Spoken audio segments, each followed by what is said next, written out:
सच पूछिए तो बड़ी माँ, हमें ये रिश्ता बिल्कुल नहीं भाया। क्यों? क्या कमी? हमने सब पता कर लिया है। हाबुल दत्त एक कोयले का व्यवसायी है। महज पिछले 2 पुश्तों से उसकी तरक्की हुई। उसके घर में अभी तक दुर्गा पूजा की धूम तक नहीं होती। और तो और अपने घर में वो बाहरी कमरों में किराएदार रखे हुए हैं। मुझे तो डर है कि अगर हमारा रिश्ता उसके साथ हो गया तो हमारी जमींदारी को लेकर लोगों में बातें भी शुरू हो जाएंगी।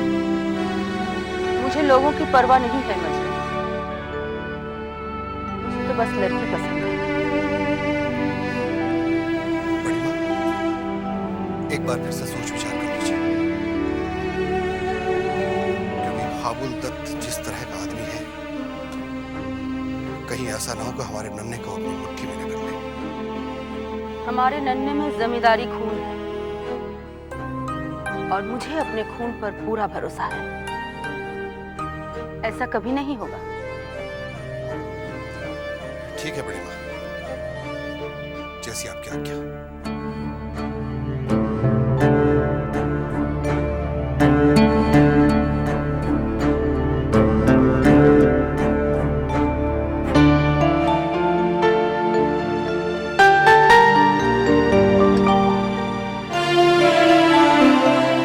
भूतनाथ बाबू, ऐसा लगता है जैसे हमसे आपका कोई रिश्ता ही नहीं रह गया।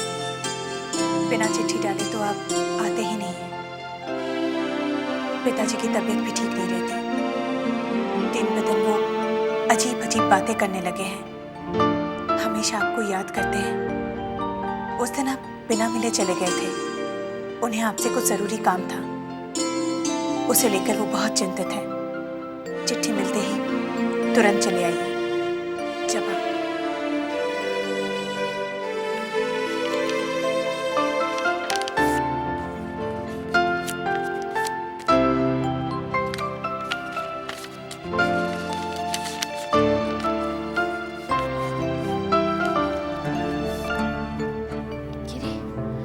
किसी भी तरह छोटी बहू से नजर बचा के ये खत छोटे बाबू को दे देना। और सुन, ये रख ले, ये 5 रुपए दे लिए। तुम चिंता मत करो चुन्नी, छोटी बहू रानी को तो खबर भी ना हो सकेगी। मैं ये चिट्ठी छोटे बाबू तक पहुंचा दूंगी। रखती हूँ।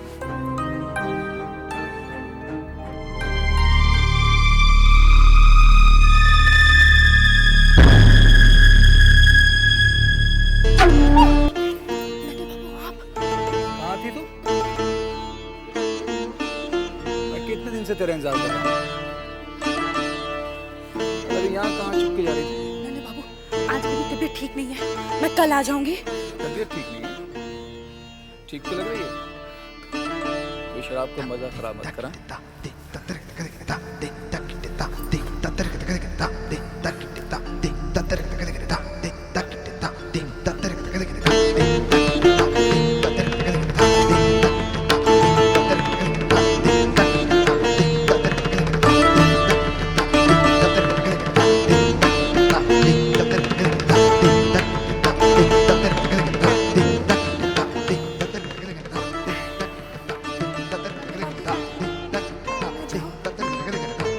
क्या बात है?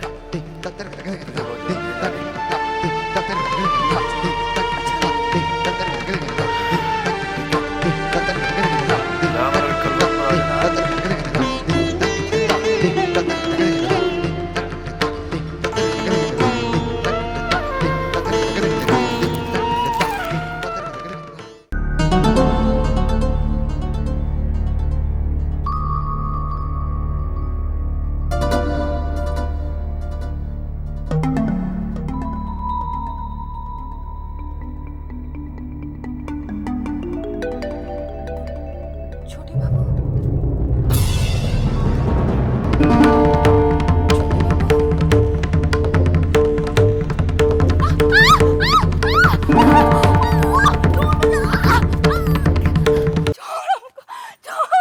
छोटी बहू रानी, छोटी बहू रानी।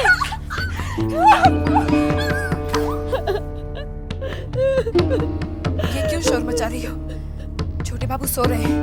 ये उधर खिड़की से छोटे बाबू को आवाज दे रही थी।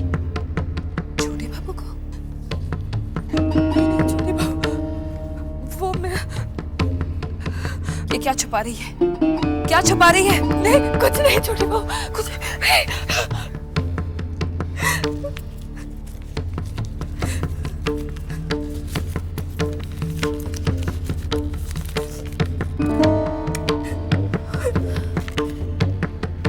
छोटे बाबू, आपके चरणों की दासी आपके वियोग में तड़प रही है। मैं आपसे मिलने हवेली पहुंची थी, मगर बंसी ने मुझे बाहर से ही ये कहकर भगा दिया कि आप मेरी शक्ल भी नहीं देखना चाहते। मैं आपकी चिंता में दिन रात घुलती जा रही हूँ। इससे पहले कि आपकी चुन्नी दम तोड़ दे, उससे आकर मिल लीजिए। आपकी चुन्नी।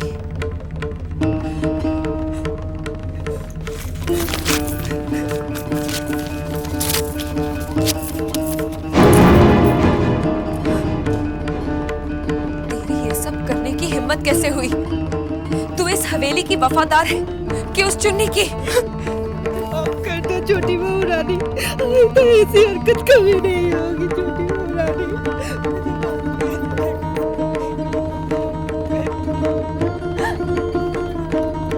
आइंदा ऐसी हरकत मत करना, नहीं तो तू जानती है ना कि हवेली के पिछवाड़े तेरे जैसे न जाने कितने गद्दार जिंदा दफना दिए गए हैं। नहीं नहीं छोटी बहू रानी, चली जा यहाँ से, चली जा।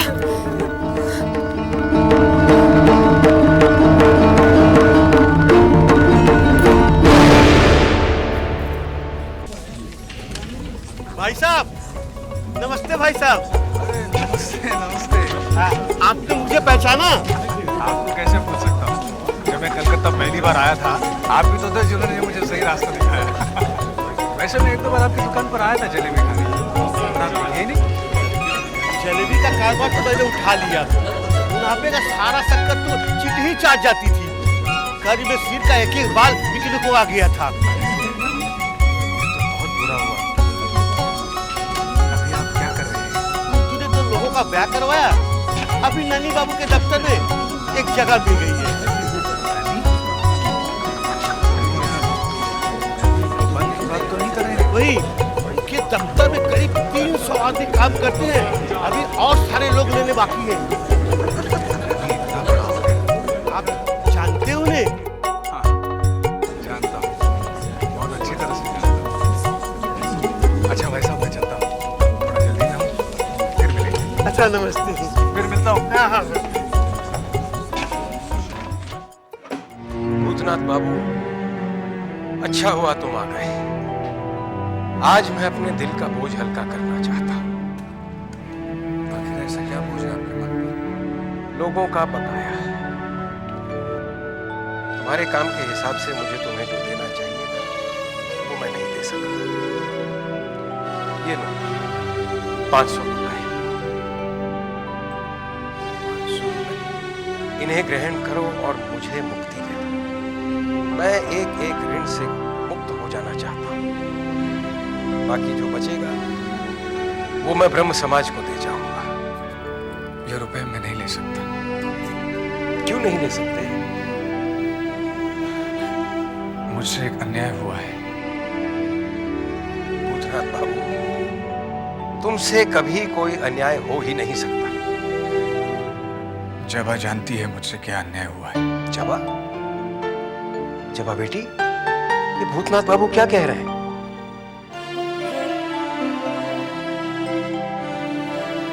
नमस्ते। आओ सुपवित्र, आओ। भूतनाथ, इनसे तो तुम मिल चुके हो ना? जी हाँ, मिल चुका हूँ। इन्हीं से जबा का विवाह हो रहा है। जी मैं चलता हूँ। अरे, कहाँ चल दिए? थोड़ा काम है, बाद में आके मिलूंगा। नमस्ते। अच्छा, नमस्ते।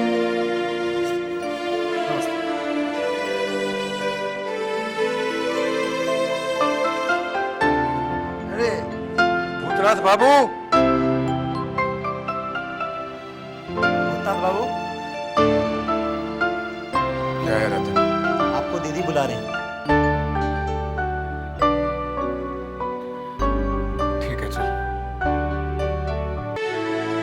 दीदी भूतनाथ बाबू आए।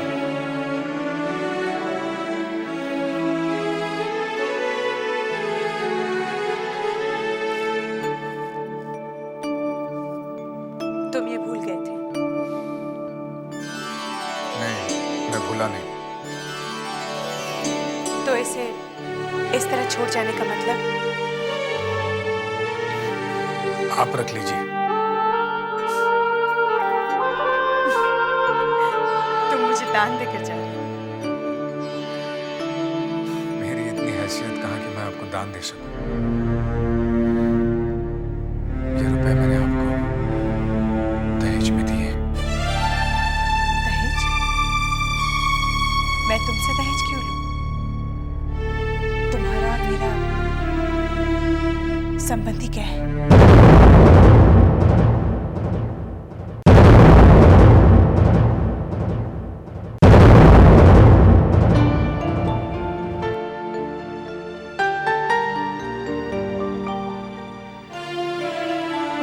सब कुछ मुझे से कहवाना चाहते हो? जो कहना चाहती है कह दे। मगर मैं सिर्फ इतना ही कहूंगा कि क्या मेरा आपसे संबंध इतना भी नहीं कि मैं आपको उपहार भी दे सकूं। उपहार लेने में मुझे कोई एतराज नहीं है, लेकिन इन रुपयों की जरूरत इस वक्त मुझसे ज्यादा तुम्हें है। हाँ, ठीक कहा आपने।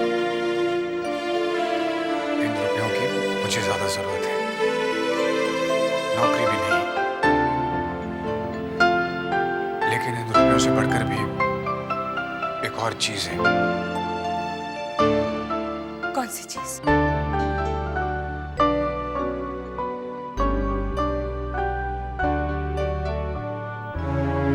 बोलो भूतनाथ, कौन सी चीज है वो?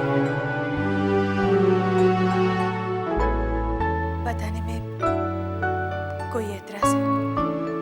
नहीं, फिर कभी बताऊंगा। शायद फिर बताने का मौका नहीं है। मैं मौका निकाल लूंगा। और कहीं सुनने का समय निकल गया तो?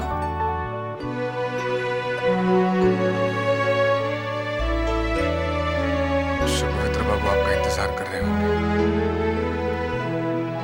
बड़ी ईर्ष्या होती है ना उनसे। भला मुझे क्यों ईर्ष्या होने लगी? बात को घुमाओ मत।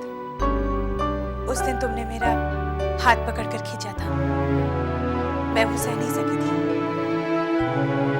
लेकिन आज मैं वो सब सुनना चाहती हूँ जो तुम मुझसे कहना चाहते थे।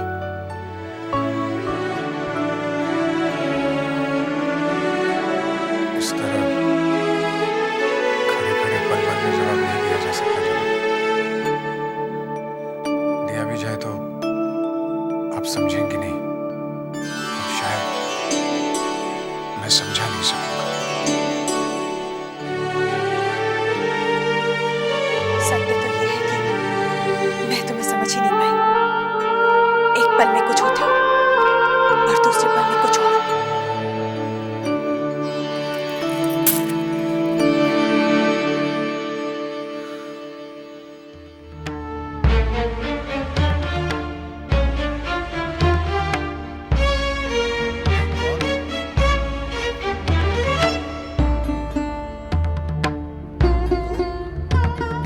कहाँ गई थी?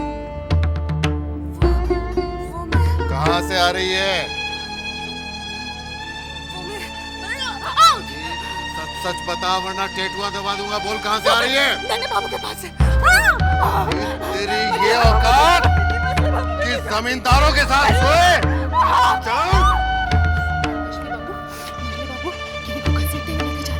क्या? हाँ, मैंने उसे नन्हे बाबू के कमरे से निकलता हुआ देख लिया। तेरी इतनी हिम्मत कैसे हुई? चल। अरे अरे अरे अरे अरे क्या हुआ? क्या किया इसने? अरे ये पूछो क्या नहीं किया। दासी होकर रानी बनने के सपने देख रही है, अपने नन्हे को बिगाड़ रही है। आपका नन्हे में कोई दूध का धुला हुआ नहीं है। आपको उसका मैलापन क्यों नजर आने लगा? वो आपका खून जो ठहरा। मछली बहू, मैं पूछती हूँ आपसे, आखिर जिम्मेदारी की कौन सी परवाह?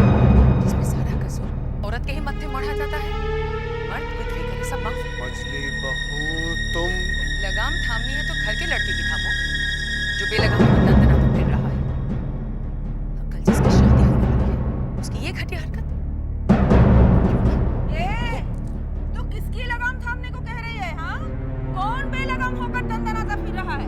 आपका लाडला नन्हे, और कौन? अरे चुप कर। इस शहर में औरतों की कमी है क्या? या इस घर में पैसों की? तो मेरा बेटा इस गिरी हुई गिरी पर गिरेगा? बेटा किसका है? देख मछली, बड़े बाबू तक पहुंचेगी तो ठीक नहीं होगा। हाँ, अरे उन्होंने तो एक एक रात में 1-1 लाख रुपया फूका है। तेरे बाप ने कभी ऐसा फूका है? और तेरा बाप तो क्या, तेरी 7 पुश्तों में किसी ने नहीं फूका होगा। बहुत हो गया बड़ी दीदी। मैं आपकी इज्जत करती हूँ तो इसका मतलब ये नहीं कि आप मेरे खानदान तक पहुंच जाए। मैं खोलने पर आ गई ना तो सब कुछ खोल के रख दूँ। जबान को लगाम दो मछली बहू।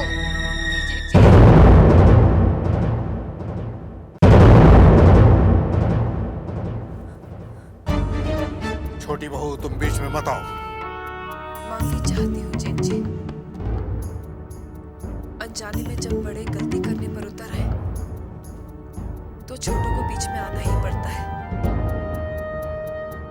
आप मर्द हैं, मर्द औरत पर हाथ उठाए ये शोभा नहीं देता।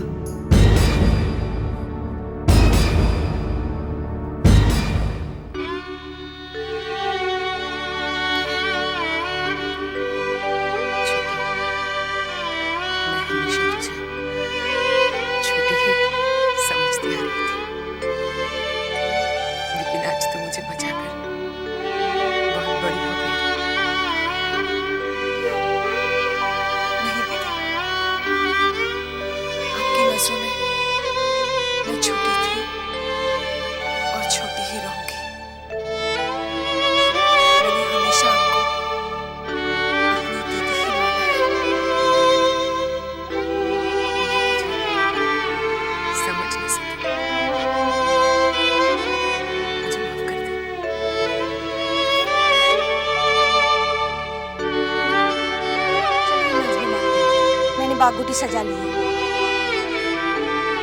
आज दिल नहीं है सिंधु। ऐसा मैं पहली बार सुन रही हूँ कि बागुटी के लिए आपका दिल नहीं कर रहा है। ऐसा आज हुआ भी तो पहली बार सिंधु। लेकिन आपको बहुत दुख पहुंचा है ना? दुख इस बात का नहीं है कि मछली बाबू ने आज मुझ पर हाथ उठाया। दुख इस बात का है कि जिस छोटे को मैं हमेशा ताने मारा करती थी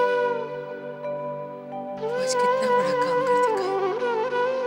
छोटी मालकिन भले ही गरीब घर की लड़की है लेकिन उनका दिल बहुत बड़ा है।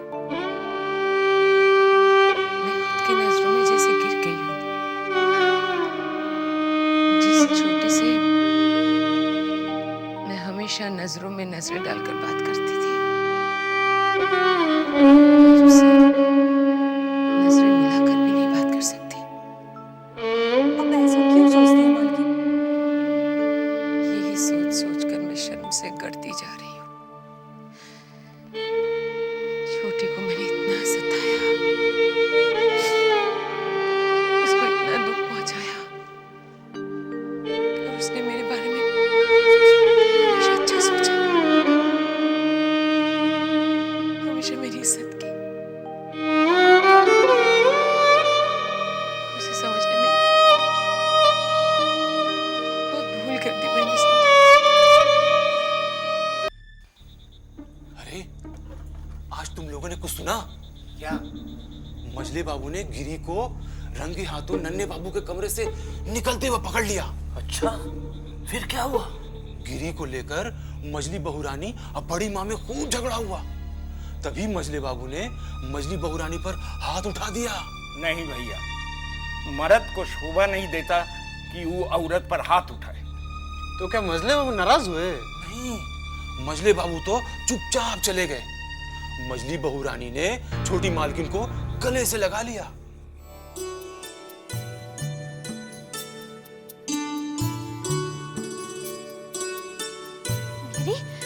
छोटे बाबू क्या बोले मेरी चिट्ठी पढ़ के?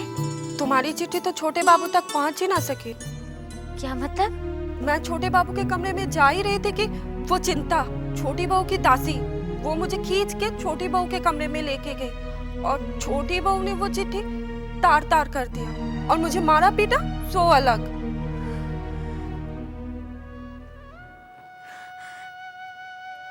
क्या उस वक्त छोटे बाबू वहीं थे? नहीं नहीं, वो तो सो रहे थे। चुन्नी बाई कुछ करो, अगर ऐसा ही चलता रहा तो हमारा क्या होगा? हवा गाड़ी बिकने की नौबत नहीं आ जाए, हम तो मर जाएंगे। रतन, देखो कौन आया। जी दीदी।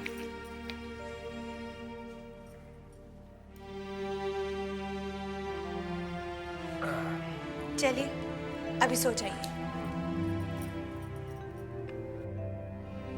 आइए आप बैठिए।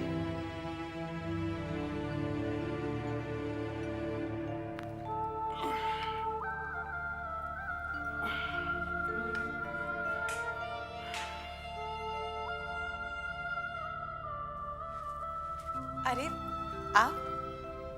अब पिताजी की तबीयत कैसी है? पहले से काफी बेहतर, अभी सुला कर आ रही। आप 2 दिन से आए नहीं, आपके बारे में पूछ रहे थे।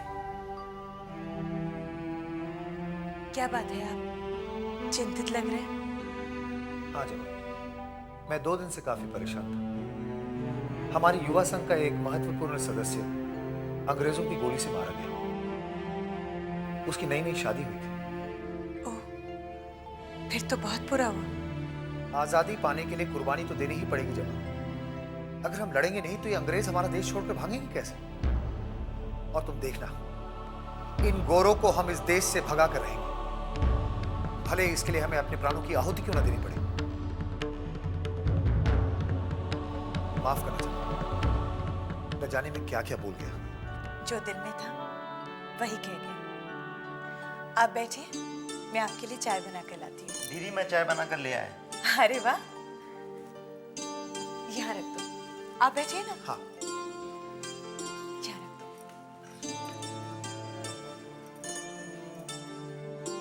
आपके कानून की पढ़ाई कैसे चल रही है? अच्छी चल रही है। वैसे तुम्हें तो पता है ये मेरा आखिरी साल है। हाँ, अब इसके बाद आप सुपवित्र बाबू से वकील बाबू बन जाएंगे। वकील बाबू बनूंगा मैं दूसरों के लिए, तुम्हारे लिए तो मैं सुपवित्र ही रहूंगा।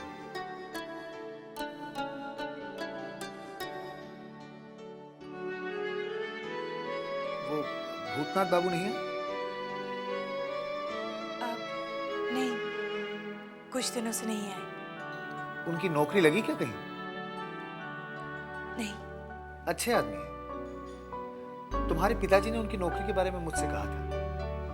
मैं कोशिश भी कर रहा हूं, भगवान ने चाहा तो जल्द ही कुछ ना कुछ हो जाएगा। वैसे पिताजी ने कई लोगों को बोल रखा है, समय आएगा तो नौकरी भी लग जाएगी। वैसे वो रहते कहाँ हैं? हवेली में।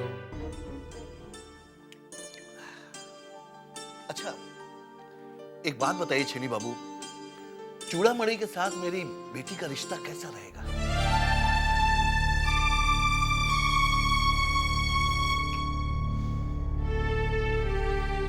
अबुल दत्त जी, आप हमारे दोस्त हैं। हमारी तो राय है कि चूड़ामणि से बेहतर बर आपको पूरे कलकत्ते में नहीं मिलेगा। मुझे भी ऐसा ही लगा। उससे अच्छा लड़का तो दूसरा मुझे मिल ही नहीं सकता।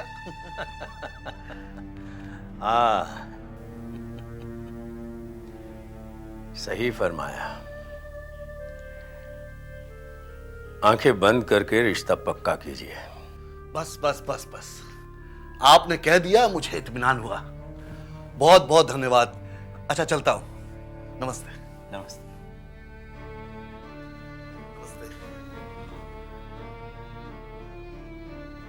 पिताजी, आपको तो चूड़ामणि की बुराई करनी चाहिए थी, बजाय इसके आपने उसकी तारीफ कर दी।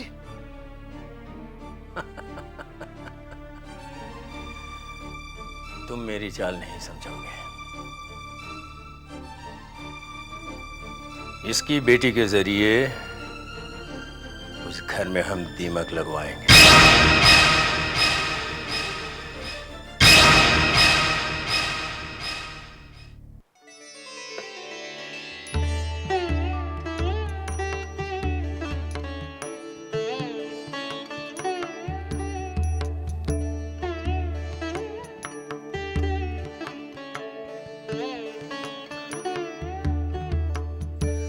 छोटी बहू, बीमारी में तुमने हमारी बहुत सेवा की। कैसी बात कर रहे हैं? ये तो मेरा धर्म है। ये तुम्हारी सेवा का ही फल है जो मैं इतनी जल्दी तंदुरुस्त हो गया हूं। हम तुमसे बहुत खुश हैं, कुछ देना चाहते हैं तुम्हें। आप मुझसे खुश हैं? बस मेरे लिए इतना ही बहुत है। अगर आप इस तरह खुश रहें तो मुझे दुनिया की हर खुशी मिल जाएगी।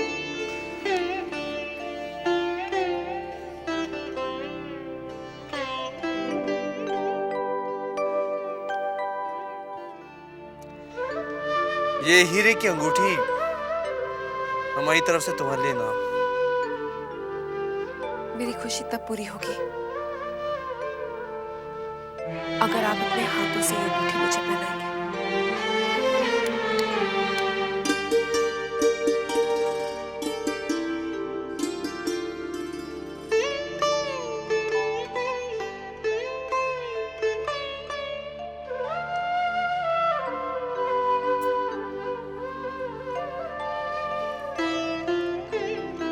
अब खुश हो? बहुत खुश। चलता हूं। कहाँ जा रहे हैं आप? जान बाजार। कई दिन हो गए चुन्नी हमारा इंतजार कर रही हो। थोड़े दिन और नहीं जाएंगे तो नहीं चलेगा। आप थोड़ा और ठीक हो जाते। हम ठीक हो गए छोटी बहू।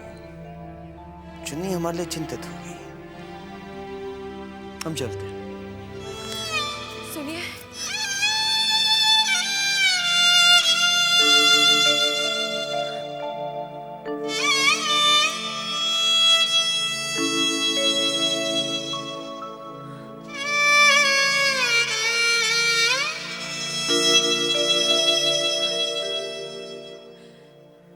बंसी। जी छोटी बहू। छोटे बाबू आज फिर जान बाजार गए। हाँ छोटी बहू, उनको तो जाना ही था। आप काहे को अपने आप को दुख पहुंचाती? तुम दोनों जाओ, मुझे अकेला छोड़ दो।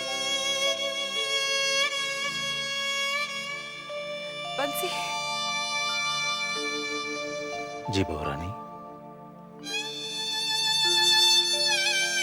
अगर भूतनाथ कहीं मिले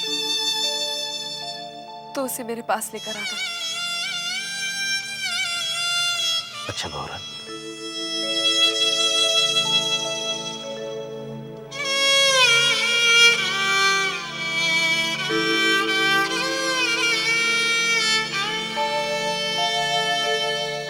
बेचारी छोटी बहू ने दिन रात छोटे बाबू की सेवा की और छोटे बाबू ठीक होते ही सीधे जान बाजार चले गए। वो तो जाना ही था। शेर पिछड़े में कितने दिन खाते रहेगा? भैया एक बात मेरी समझ में नहीं आती, ये जमींदार लोग इतना अय्याश क्यों होते हैं? एक काम कर, अपनी पीठ मजबूत कर, अब मजले बाबू से जाकर पूछ ले। चुन्नी, देखो कौन आया है। छोटे बाबू।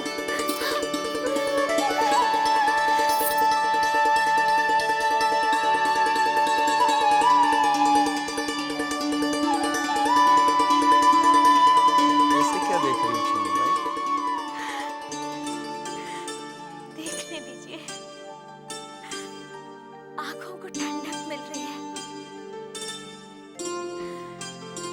इस चेहरे को देखने के लिए मेरी आंखें तो जैसे पथरा गई थी। मुझे तब तक यकीन नहीं हो रहा, कहीं रोज की तरह ये भी सपना तो नहीं है। ये सपना नहीं, सच है चुन्नी भाई। भले ही तुम हमारे साथ नहीं थी, लेकिन तुम्हारी यादें हर समय हमारे साथ थी। मुद्दत हो गई तुम्हारे हाथों से शराब पीकर। जल्दी से हमारे गले को तर कर दो और मुजरा दिखा दो। वृंदावन, मुजरे की तैयारी करो। मैं भी तैयार होकर आई। तैयार बाद में होना, जी भर कर देख लेने तो दो।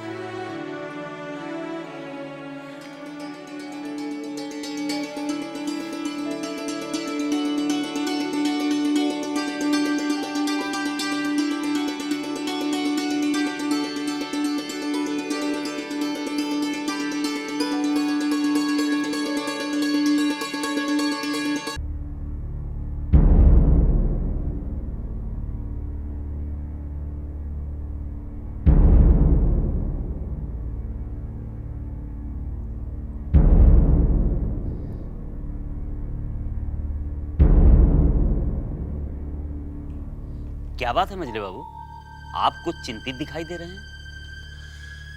हाँ, वो विधु सरकार के लिए थोड़ी सी फिक्र है हमें। क्या किया विधु सरकार ने? यानी करेगा क्या, करने को क्या है। वो सुखचर गया लगान वसूलने के लिए, अभी तक लौटा ही नहीं।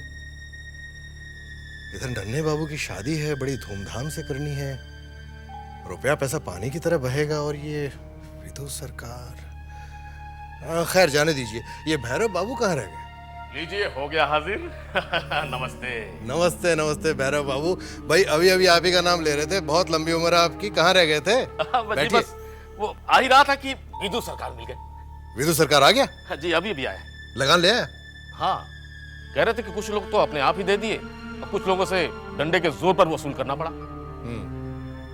अभी कहाँ है वो? वो खजांची खाने की तरफ ही गए।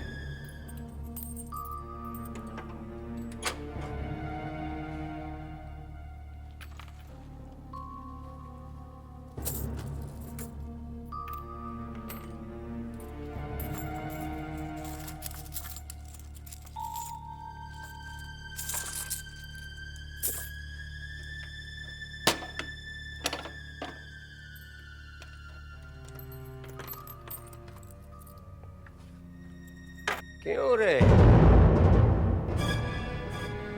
कितना मारा? क्या मतलब है आपका? मैं तेरी नस नस से वाकिफ हूँ।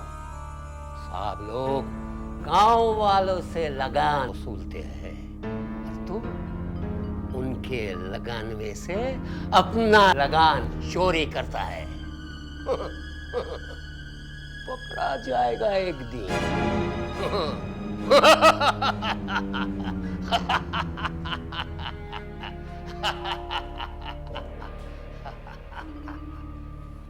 पता नहीं इसे दिलों का हाल कैसे पता चल जाता है।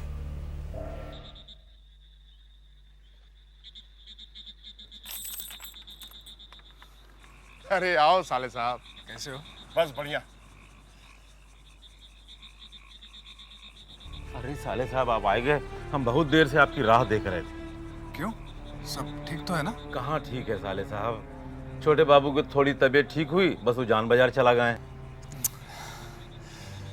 छोटी बहू तो बहुत दुखी होंगी। दुखी मतलब बहुत दुखी हैं, खाली रोए जा रही हैं, रोए जा रही हैं।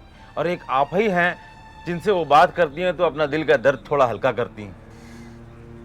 मुझे बुलाया क्या उन्होंने? छोटे बाबू जाने के बाद 2 बार हमको बुला के पूछ चुकी हैं कि भूतनाथ आए कि नहीं आए, भूतनाथ आए कि नहीं आए। चल के मिल लीजिए ना जरा। क्या सोच रहे हैं आप? सोच रहा हूँ बंसी, बेचारी छोटी बहू के दुख का अंत कब होगा। चल।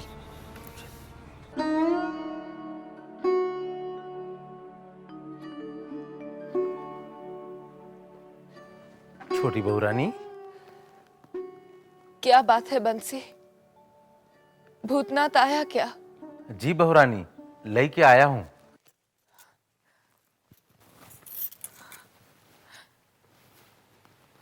भूतनाथ, आ बैठ, बैठ ना। बंसी जी, तू जा, कुछ काम होगा तो बुला लूंगी। जी बहू। छोटी बहू बंसी ने बताया कि छोटे बाबू आज जान बाजार चले गए।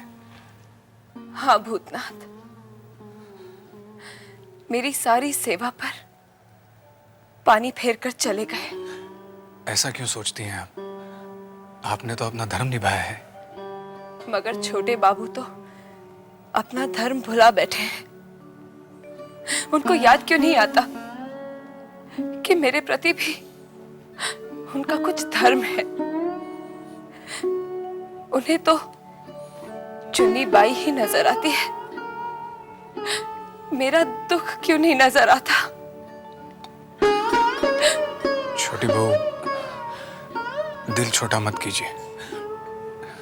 भगवान ने चाहा तो एक दिन सब ठीक हो जाएगा। यही सोच सोच के भूतनाथ मैंने पूरे 5 बरस बिता दिए। अब बर्दाश्त नहीं होता। बर्दाश्त की आदत तो डालनी पड़ेगी छोटी बहू। बर्दाश्त की भी सीमा होती है भूतनाथ। तू ही बता, मैं ऐसा क्या करूं जिससे छोटे बाबू जान बाजार न जाए।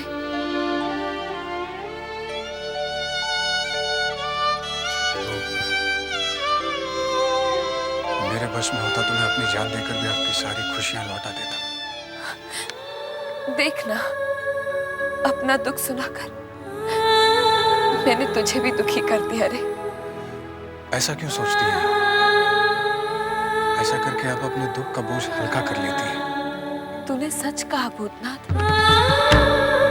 तुझसे बात करके मुझे एक हल्कापन सा महसूस होता है। देखना, कुछ ही देर पहले मैं अपने दिल पर एक बोझ महसूस कर रही थी, और अब जैसे कि वो बोझ ही खत्म हो गया हो। मैं तो तुझे अपने बारे में ही सुनाती रहती हूँ, तेरे बारे में तो पूछती ही नहीं। तू जब्बा से मिलते रहता है क्या? जी छोटी बहू, अभी तो मुलाकात हो जाती है, मगर कुछ दिनों बाद शायद वो भी ना हो। क्यों? जबा का विवाह हो रहा है। क्या? किससे? बड़ा शरीफ और नेक लड़का है, कानून पढ़ रहा है। और छोटी बहू, रिश्ते तो बराबर वालों में ही किए जाते हैं ना। ये जब्बा की पसंद है? सुविनय बाबू की। तो जब्बा की पसंद क्या है? पता नहीं। पता किया? नहीं। बुद्धू है। पता तो करना चाहिए था। उस लड़के का नाम क्या है? सुपवित्र बाबू।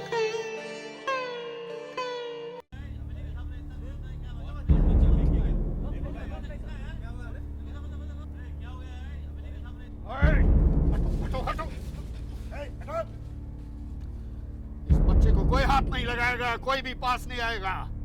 छोटी बहू रानी, आज हवेली के बाहर फिर कोई मरा हुआ बच्चा फेंक गया है। क्या?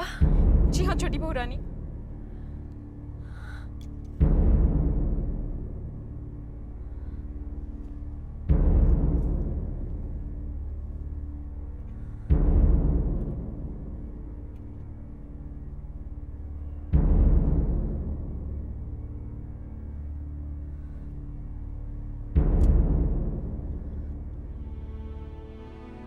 यशोदा दुलाल, भला ये कहाँ का न्याय है तुम्हारा, जिसे मजबूरी में अपनी संतान की हत्या करनी पड़ती है, उस पर तुम बार बार कृपा करते हो,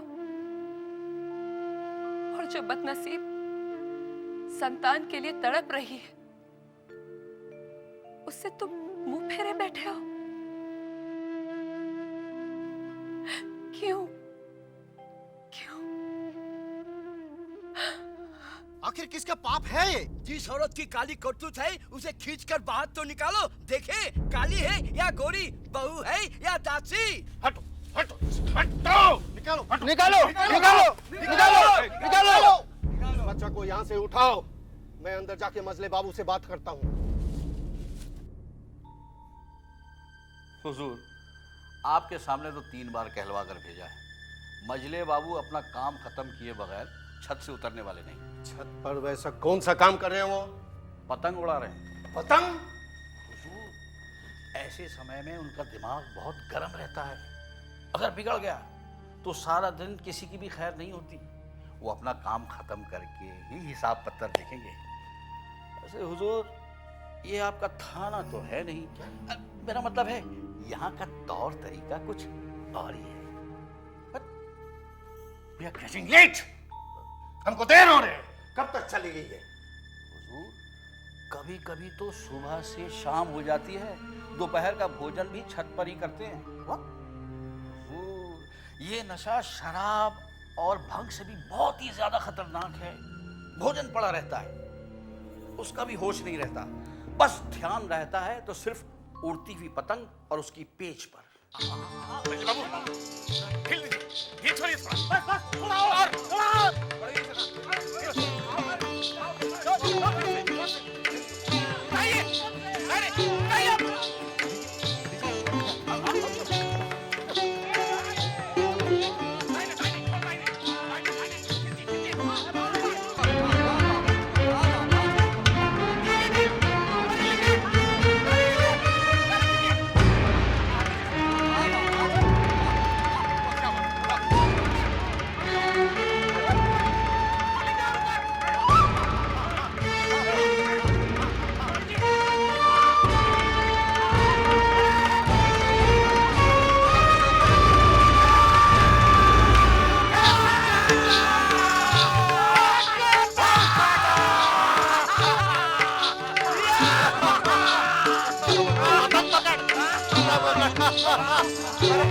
अरे ये पतंग के कटते ही भूत की तरह छेड़ी से कहाँ गायब हो गया? अरे सर से गुंडा होके भाग गया।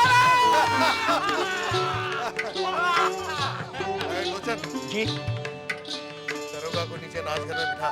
जी। और भी तो सरकार को बुला ले। ठीक है सरकार। और कब तक? हुजूर, सब्र कीजिए। सब्र का फल बहुत मीठा होता है। व्हाट होता है? आप नहीं समझेंगे। जब मजले बाबू आएंगे तब सब समझ जाएंगे। बिंदु जी, लीजिए, आ गया बुलावा। बिंदु जी, आप दारोगा बाबू को लेकर नाच घर में जाइए। मजले बाबू वहीं पहुंच जाएंगे। चलिए दारोगा जी, आइए। मजली मान की पेट में बड़ा दर्द हो रहा है। जो देख कर आई या सुन कर आई वो सुना दे, दर्द गायब हो जाएगा। मजली मालकिन, हवेली के बाहर आज फिर एक मरा हुआ बच्चा मिला है। अच्छा? हाँ। दर्द बंद हो गया है। पहले भी 2 बार ऐसा हुआ है। किसने किया है ये सब? जिसने पहले किया था। पहले किसने किया था? जिसने अब किया। मालकिन अब सब कुछ जानती है, मगर नाम नहीं लेना चाहती। तू भी तो जानती है, तो ये क्यों ना नाम ले लेती? लेकिन बात इस बार बिगड़ गई है। हवेली के बाहर बहुत भीड़ लगी हुई थी और पुलिस भी आ गई है।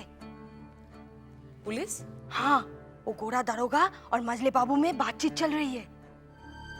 मजले बाबू? ये सब तो जमींदारी शान है दरोगा बाबू, वरना अगर ऐसे बच्चों की जिम्मेदारी हम लेने लगे तो पूरी की पूरी रियाया खड़ी हो जाएगी। Please try to understand my position मजले बाबू। हम समझ रहे हैं दरोगा बाबू, हम सब समझ रहे हैं। ये हरामजादी कुतिया अपना पाप हमारी हवेली के गेट पर फेंकती है। तो आप इसकी कोई इंतजाम क्यों नहीं करते? हम नहीं चाहते कि नन्हे बाबू की शादी से पहले कोई झमेला खड़ा हो। हम चाहते हैं कि गिरी इस हवेली में दिखाई नहीं देनी चाहिए। अब एक काम कीजिए,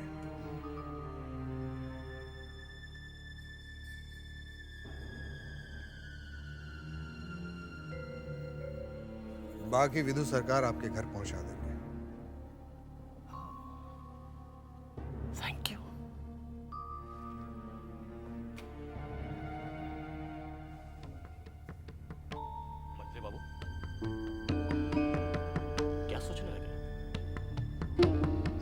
के बारे में सोच रहे थे।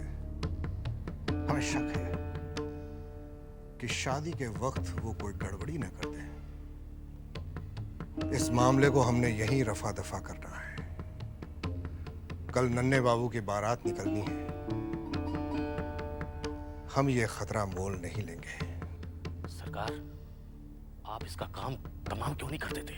अभी नहीं भैरव बाबू, अभी नहीं। आप एक काम कीजिए जी। विदु सरकार से कहिए कि वो गिरी को कुछ दिनों के लिए कैद खाने में डाल दे। आपने तो मेरी मुंह की बात छीन ली। वैसा ही होगा जैसा आप चाह रहे हैं।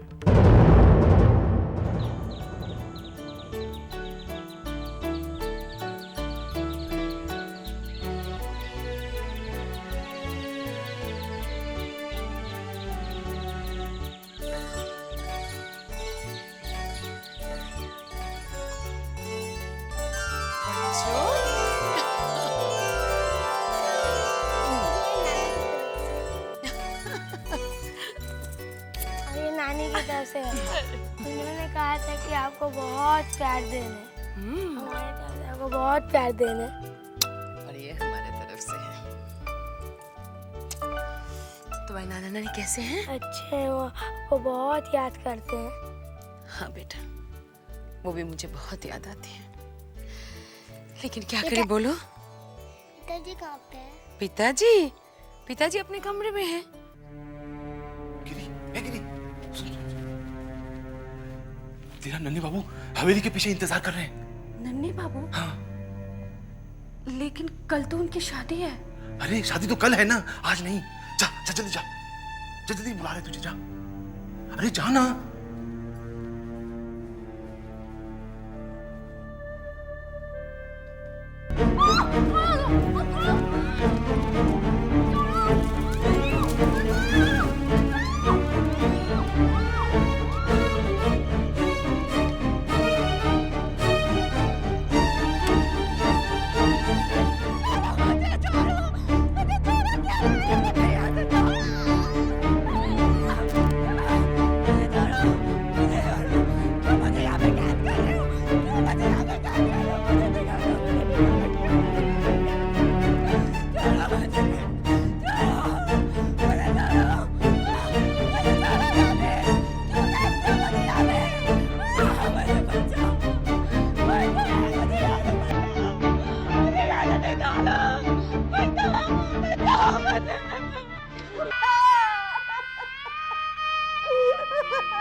कब हुआ?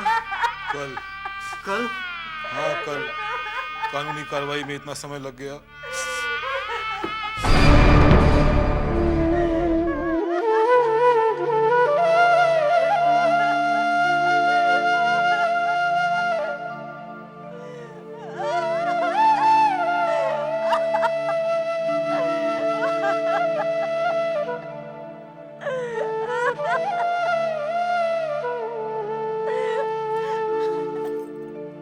बेटा नाटू, तेरे पिता तुझे अनाथ बना गए और मुझे विधवा।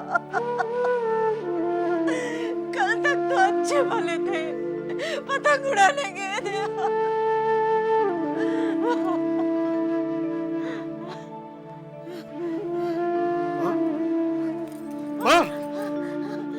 माँ को अंदर लेके जाओ।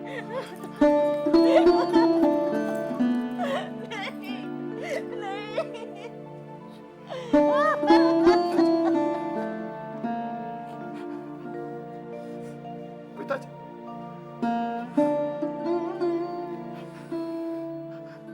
आप तो पिताजी के साथ छत पर थे।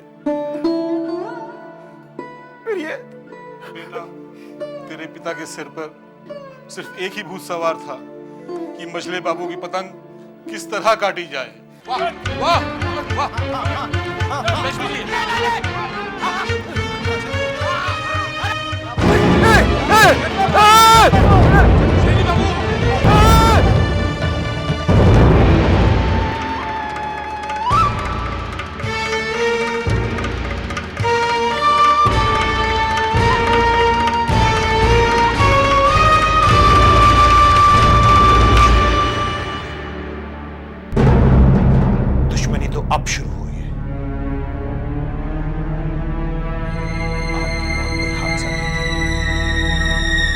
हत्या थी और ये हत्या मछली बाबू की वजह से हुई है। पिताजी, मैं शपथ लेता हूं कि मैं आपकी मौत का बदला लेकर ही रहूंगा।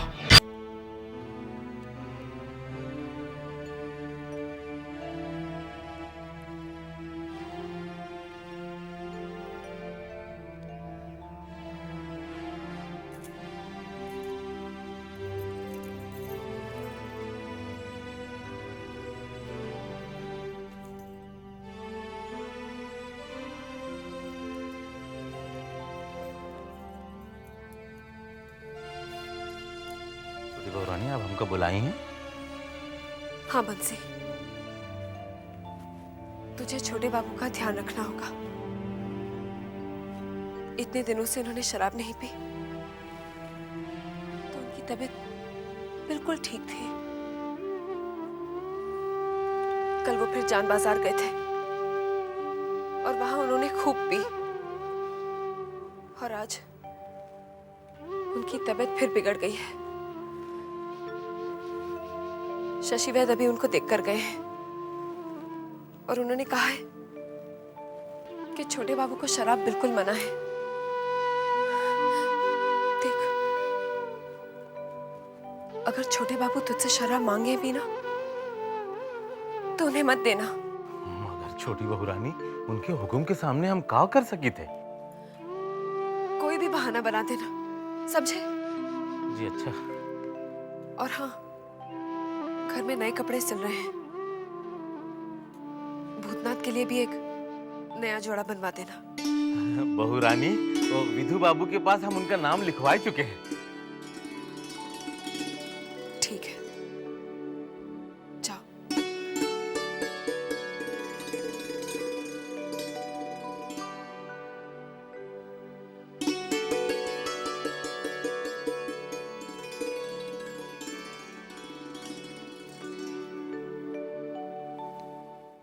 कमल, कमल, गोविंद, गोविंद, गोविंद, लच्छू,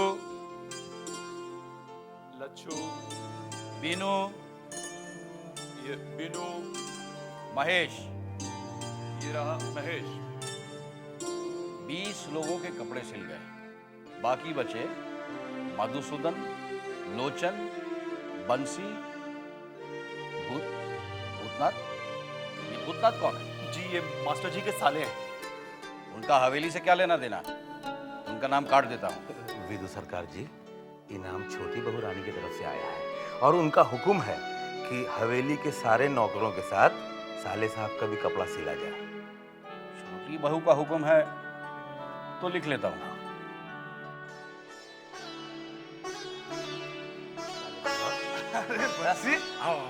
यह है दर्जी भैया, ये आपके कपड़े का नाप लेंगे। किस बात के लिए? अरे छोटी बहू रानी ने आपको बताया नहीं, नन्हे बाबू की शादी है, वही खुशी में। हाँ, लीजिए नाप लीजिए। इधर आइए।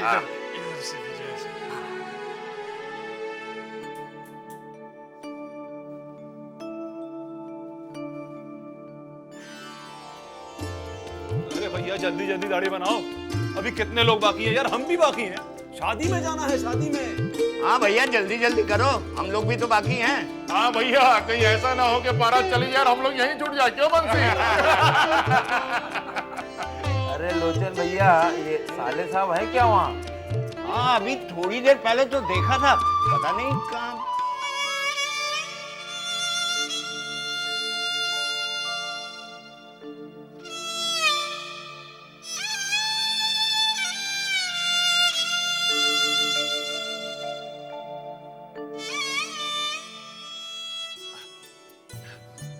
साले साहब, आप अभी तक यहाँ हैं, जाके बाल तो बनवा लीजिए। अरे गया था मैं वहाँ बंसी, बहुत तांता लगा हुआ है। अरे तांता तो लगा रहेगा, आप जाके बैठ के फुर्सत ले लीजिए। दर्जी आपका नया कपड़ा और जूता लेके आ रहा है। दर्जी? हाँ, मेरे कपड़े सिल गए? हाँ सिल गए। अच्छा, हम जाते हैं, हमका बहुत काम है, हम जाते हैं। कपड़े सिल गए? भैरव बाबू, सब इंतजामात अच्छी तरह हो गए ना?